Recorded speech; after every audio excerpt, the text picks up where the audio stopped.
Je suis de retour. Bonjour et bienvenue dans la chambre de Goupil, dans le garage où je fais des guitares. Et si vous avez vu la description ou le titre tout simplement de la vidéo, je parlerai d'un type de truss rod simple action et de comment le mettre dans votre guitare. Et c'est le compression truss rod que Gibson utilisait et utilise encore aujourd'hui, mais avec quelques variantes que nous verrons ici. Donc Gibson inventa le truss rod il y a fort longtemps, et donc le but était de pouvoir corriger l'action des cordes sur le manche, et donc régler leur niveau par rapport aux manches.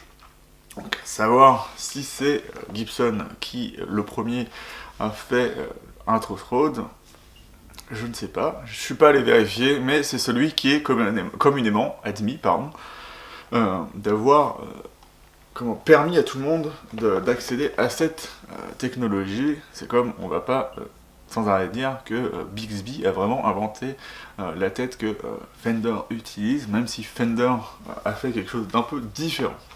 Donc on va admettre que Gibson a inventé le truss rod.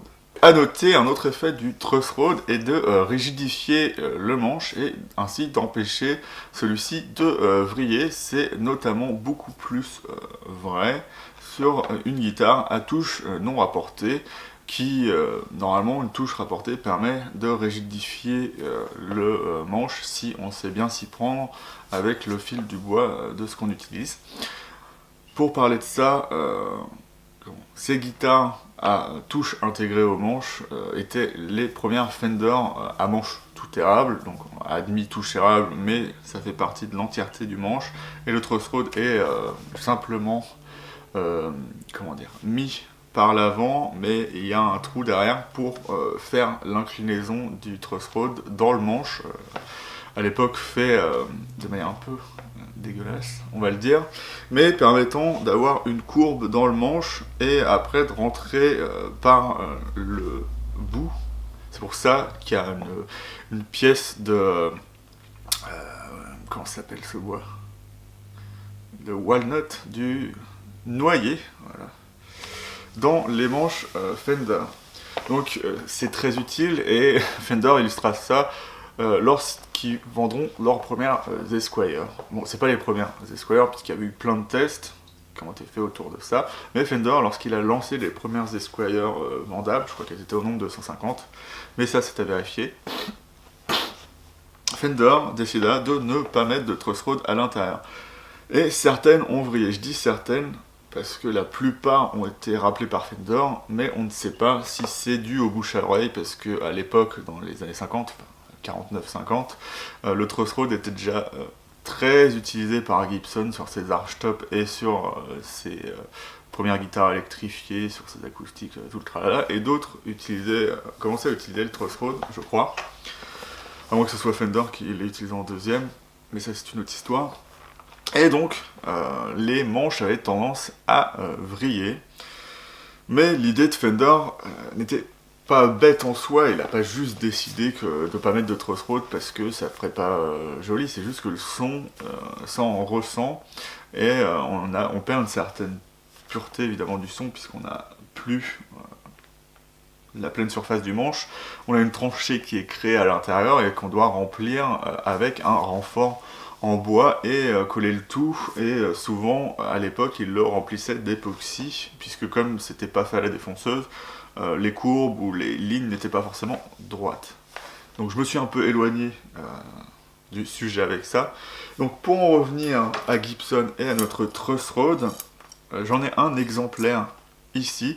Donc c'est pas les truss rod exacts qu'équipe Gibson, mais ils ont les mêmes dimensions et à peu près la taille basique d'un truss rod Gibson, puisqu'il y a de nombreuses variantes, mais ça reste toujours le même type de truss rod. Donc on aura une tige qui fait une longueur exacte de je ne sais plus combien, mais c'est la longueur Gibson standard, qui est censée du coup, lorsqu'on met une guitare là, qui est équipée d'un truss rod exactement comme celui-ci, on arrive là, on est censé arriver à l'avant-dernière case, en dessous exactement. Et donc c'est ça qui détermine comment vous allez poser votre truss rod par rapport à votre manche, si vous voulez mettre un truss rod comme ça, qui est peut-être certainement le but de visionner cette vidéo. Donc il faut que ça arrive à l'avant-dernière case, donc ça vous donne à peu près combien il faut laisser très peu. En gros, la vis, elle doit arriver dessus à moitié vissé en fait, pratiquement. Moi j'aime bien mettre un peu plus, ça change pas trop, pas grand chose dans le réglage, sachant que plein de fabricants font des truss rods de longueur différentes et ça ne les empêche pas de marcher. Après ça modifiera un peu différemment la courbure du manche, et donc après ce truss rod, donc on a la partie, ce qu'on peut appeler le barillet, ce qu'ils appellent le barrel, ici, hop, je sais pas si on peut le voir, si vous voyez juste ma tête, voilà, qui va être tantôt comme ça, et tantôt une plaque emboutie, juste frappée pour la bloquer dans le truss rod, puisque vous voyez c'est vissé et après c'est un peu martelé pour que ça ne bouge plus. Et on aura donc la vis que je vous ai montré tout à l'heure, et très important, le plus significatif sur une Gibson, c'est une demi-lune. Et donc aujourd'hui encore, Gibson utilise des truss rods simple action, sûrement pour des raisons d'acoustique, mais ils vont être faits de manière différente entre les Historic Collection et ce qu'on peut voir aujourd'hui. Donc pour commencer, pour mettre un truss rod comme ça, qu'est-ce qu'il faut? Il vous faut un truss rod, un manche, le plus souvent en acajou. Il vous faudra aussi une défonceuse ou être très précis pour faire une tranchée à la main, ce que moi je ne suis pas. Et un renfort, plus souvent en érable. Gibson utilise de l'érable, moi j'utilise de l'érable aussi, parce que c'est très rigide et ça permet encore une fois d'apporter un peu plus de rigidité aux manches, et ça n'empêche pas au truss rod de marcher, c'est ça qui est bien. Et comme le fil est vraiment parallèle, on a quelque chose qui tient bien, ce qui serait peut-être pas le cas avec du... comment dire ça, si la tension était juste répartie sur l'acajou. Ce qu'on peut utiliser aussi, c'est par exemple si vous avez une touche en palissandre, ou là ce que je vais utiliser c'est du pao ferro, vous pouvez, si vous avez assez de touches, prendre une partie et l'affiner pour avoir la largeur de votre tranchée pour le truss rod. La plupart du temps c'est 4 mm, mais je crois qu'ils peuvent aller jusqu'à 6 mm les truss rod Gibson. Et donc voilà, donc ce qui différencie après la méthode, d'application en fonction d'une historique et d'une moderne, c'est que la méthode que j'utilise, qui est utilisée notamment sur ça,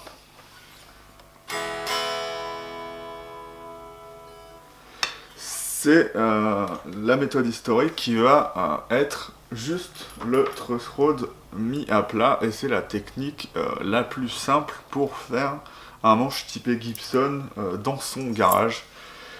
Parce que l'autre type de truss rod va ressembler au truss rod vintage Fender, c'est-à-dire un truss rod comme les manches typées années de 59 aux années 60 et après aussi, puisque ce sera toujours des touches rapportées, ce sera plus des manches complets en érable, mais quand il y en aura de l'érable sur la touche.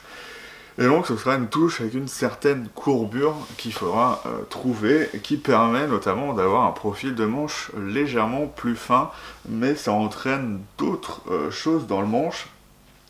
Par exemple, le manche est théoriquement...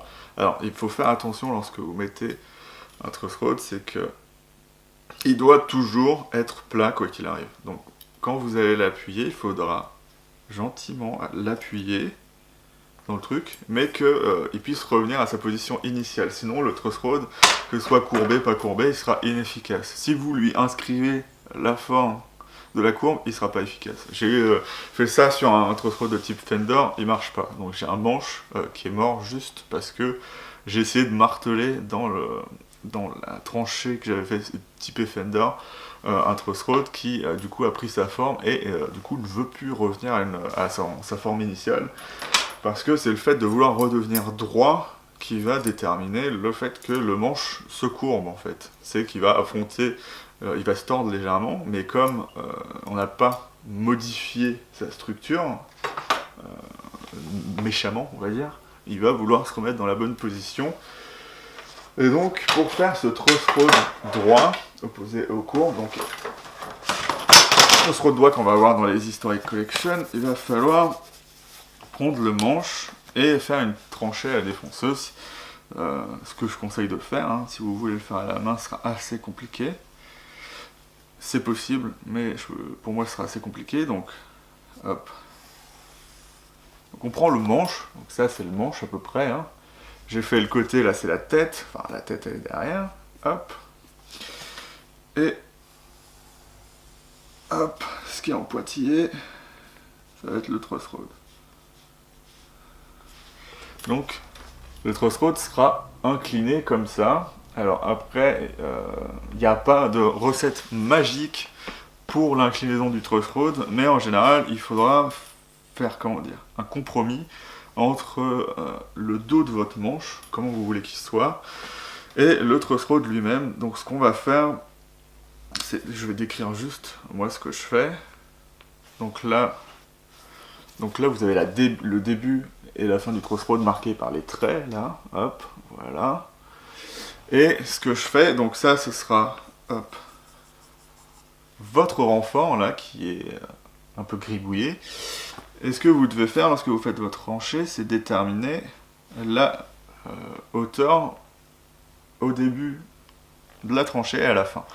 Donc à la fin, moi je fais 1,6 en général, 1,8. Et au départ, si je peux, je mets 1,2. Ça peut varier de quelques millimètres sans avoir d'incidence. Il faut juste bien mesurer, comment dire, le perçage que vous avez fait pour après inscrire la courbe de votre la courbure de votre manche pour pas percer derrière. Bon, normalement 1,6 ça passe, mais j'essaye en général de laisser au moins 2 mm en dessous pour que ça aille. Donc là on a 1,6 cm et 1,2.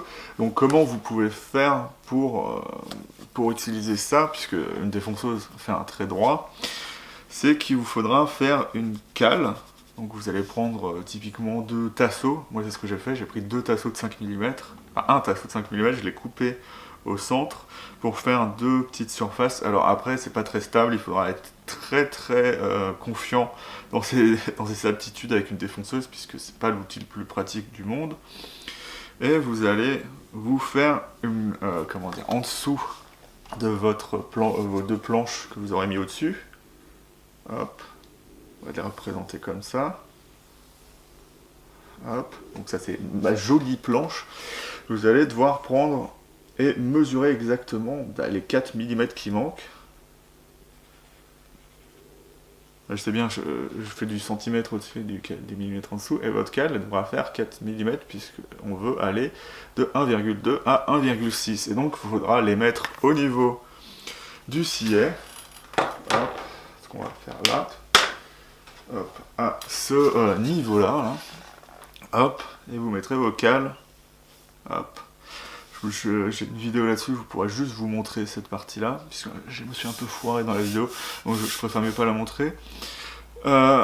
Et donc, du coup, après votre tranchée, vous la ferez bien comme il faut, dedans. Faut faire attention si vous essayez de corriger. Hein. Et du coup, une fois que vous avez vos 1,6 mm d'un côté et 1,2 de l'autre, vous avez une belle tranchée qui vous permettra de mettre le truss rod. Mais il y a un dernier point à éclaircir, c'est il faut pouvoir mettre le barillet dans le manche, puisque avec la défonceuse vous avez juste fait la tranchée. Alors moi ce que je fais, c'est que j'enlève après ce que j'ai utilisé, enfin mes 2 cales, mes 2 tasseaux.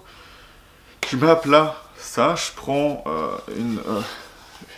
une fraise plus large, puisque c'est une fraise de 4 mm que j'ai pour faire la tranchée. Ça se trouve sur Amazon assez facilement, ou ou sur Amazon, puisqu'il n'y a pas beaucoup d'autres endroits qui proposent ça. Des magasins de bricolage peut-être sur internet, mais si vous cherchez dans un magasin de bricolage, vous ne trouverez jamais des trucs aussi spécifiques que du 4 mm. 6 mm c'est possible, donc 6 mm c'est plus les truss rods double action. Et donc, moi, ce que j'ai pris, c'est, bon, je l'ai pas là, ma défonceuse, mais c'est de prendre une fraise un peu plus large, de dessiner, prendre ça, hop, yop, j'arrive. Donc là, j'en ai un qui est pas fini, c'est de prendre son barillet, hop, et de faire un petit dessin autour qui va vous permettre de comment dire, pouvoir à l'œil dessiner avec la défonceuse la défonce de ce barillet. Donc il faut avoir confiance pour le faire. Moi c'est parce que je le fais depuis un moment et je fais tous mes templates comme ça, je les passe avec un trait et je les passe gentiment à la défonceuse avec une fraise pas très large, ça doit être une 5 mm que j'ai. Et donc le seul truc qu'il vous faudra, c'est avec la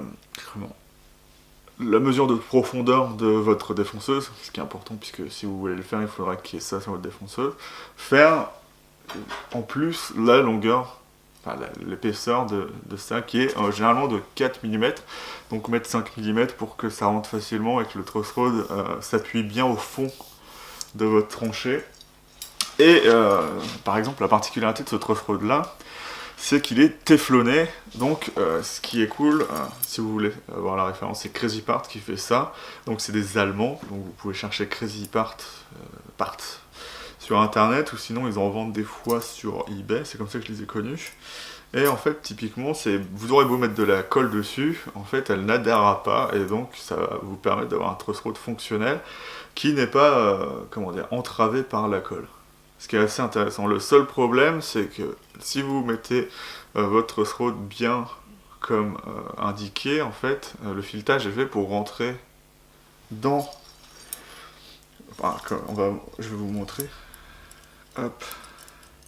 Donc on a tout ça de filetage. On a tout ça de... est-ce qu'il va voir? Attendez, je vais juste le mettre... Hop, là. Donc on a tout ça de filetage, voilà.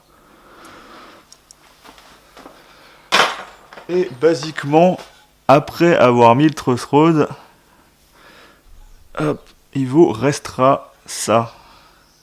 Donc ce que j'ai fait, c'est de mettre un peu de scotch bleu, c'est le scotch le moins, comment dire, adhésif qui existe.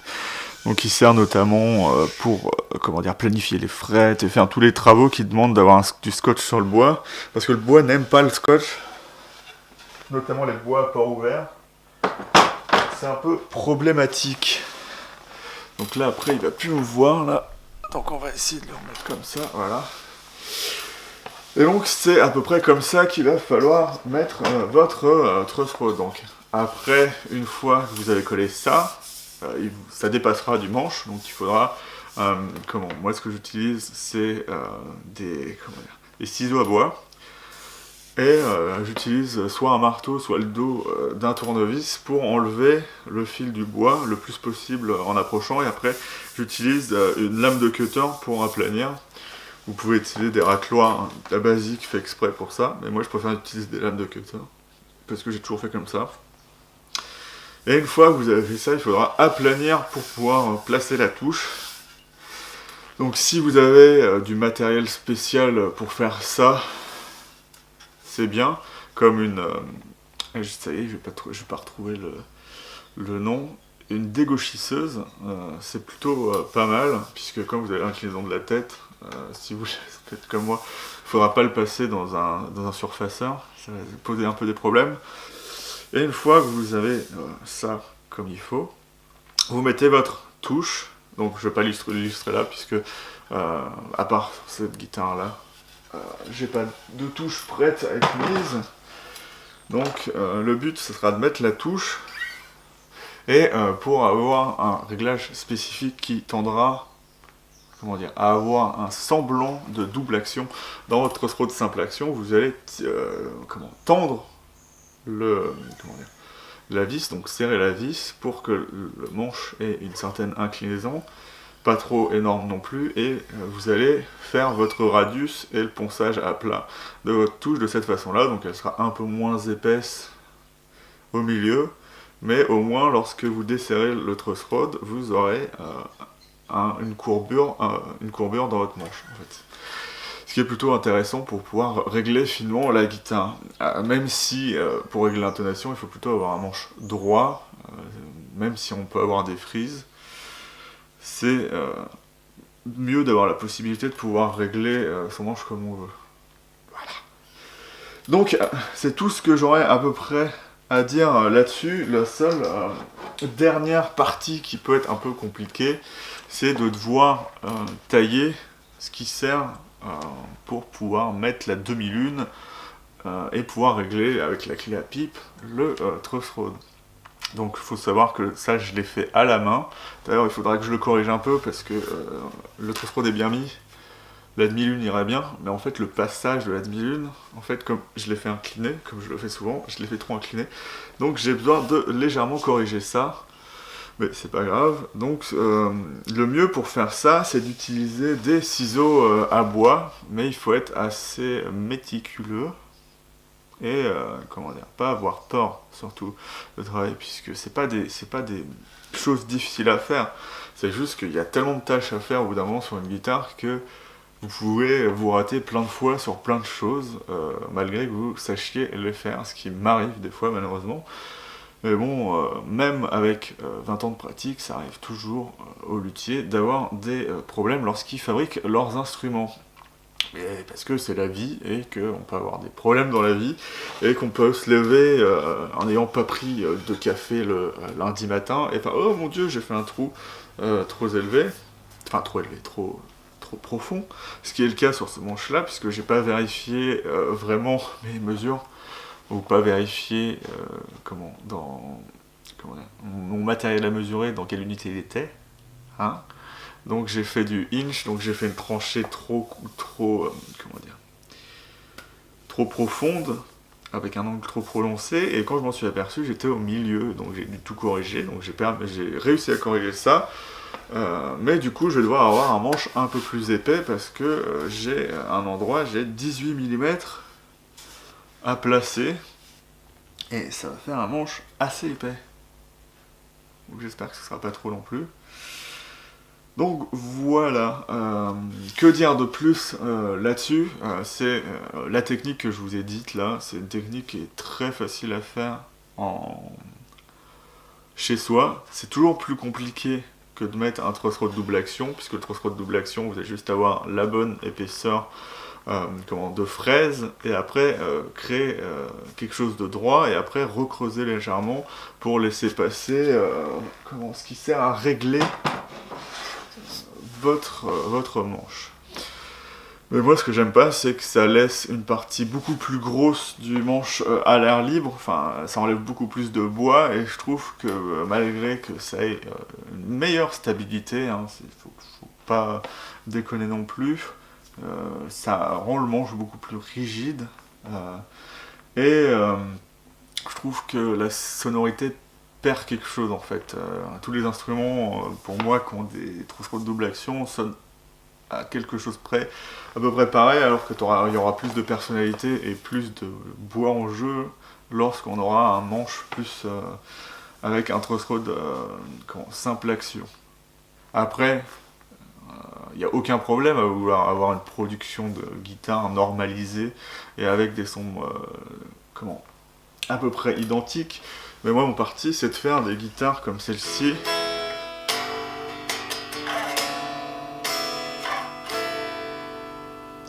qui malgré leur petite particularité sonore, puisque celle-là a un truss rod légèrement microphonique, ce qui se sent dans certains amplis, notamment dans mon Vox AC10, je préfère avoir ça, et avoir des guitares qui me... m'apporte des surprises à chaque fois que j'en fais une nouvelle, plutôt que d'avoir 25 000 guitares qui sont exactement pareilles et où j'aurais pas de fun à les créer. Donc voilà, c'était ma façon de mettre un Truss Rod simple action type Gibson dans un manche. Si vous avez des questions, vous pouvez les poser évidemment. Si c'est pas clair, vous posez des questions aussi. Si vous avez quelque chose à apporter de plus sur votre expérience vis-à-vis de Truss Rod simple action, de leurs avantages, leurs problèmes, vous pouvez aussi mettre des commentaires. Moi, ce que je pourrais ajouter, notamment comme problème, c'est pas vraiment le Truss Rod, c'est juste que ce Truss Rod là va avec un diapason particulier qui est le 24-75 ou le 24-75 Gibson. Voilà, pour en dire pas plus, si, pour en dire plus, c'est qu'on va être sur du 24-75, mais pas mesuré comme tout le monde. C'est ça qui a été assez étrange, c'est un peu plus court au final que du 24-75, mais Gibson dit toujours qu'il fait des guitares 24-75. J'ai modelé ces guitares d'après ma Firebird Gibson, que je vous montrerai sûrement un jour, et les mesures sont jamais les mêmes. J'ai pris plusieurs fabricants qui faisaient des touches pour pouvoir comparer mes touches à celles qu'ils fabriquaient, et on a toujours quelque chose de plus long sur quelque chose fait en vraiment 24-75, mesuré, par ordinateur, vraiment comme ça devrait être. Donc c'est, je soupçonne d'être du 24-60 ou 50. Après, c'est à vérifier, mais je crois qu'ils utilisent un truc hybride qui est du 24-63 ou un truc comme ça. Et donc, il faut faire attention si vous voulez faire des guitares de type Gibson, d'en avoir une. Et d'avoir une mesure prise à la main, du coup, donc ce qui est un peu plus compliqué pour faire des guitares, puisque en fait, ça se mesure en centième, en plus petit que ça, et c'est un peu compliqué de faire une touche exactement comme il faut. Bon, après, j'ai pas de problème là-dessus, puisque j'utilise des frets type vintage Fender sur ça, donc j'ai une intonation particulièrement bonne lorsque la guitare est bien réglée, puisque la frette est fine, et plus la frette est fine, plus vous allez avoir une note précise. Les jumbo vont avoir un peu plus de flottement dans la régularité de leur note, puisqu'ils sont plus larges, donc au final votre note va être reculée ou avancée, plus avancée. Donc voilà, après c'est des questions de goût. Donc je suis de retour, j'ai encore un peu, je suis encore un peu parti de ma vidéo à la fin pour enchaîner sur d'autres trucs dont je parlerai sûrement bientôt. Donc ça fait plaisir d'être de retour, et si j'étais pas revenu avant, c'était bien évidemment parce que je faisais des guitares, et vu que je prends mes vidéos au réflexe, je ne fais pas de vidéos quand je travaille, parce que sinon mon réflexe serait mort au bout de 3 secondes, parce que c'est pas fait pour vivre dans ces environnements là. Si j'avais une GoPro, ce serait peut-être mieux, mais comme je travaille comme ici dans un univers plutôt sombre, même si des fois j'ouvre la porte de garage qui est derrière, c'est quand même un peu compliqué. Donc voilà, c'est à peu près tout ce que j'avais à dire là-dessus. Je ferai sûrement d'autres vidéos pour illustrer d'autres points de guitare. Donc ça m'a fait plaisir de vous refaire des vidéos pour vous, parce que je ne vous vois pas, évidemment. Et je vous dis à bientôt dans la chambre de Goupil ou dans le garage.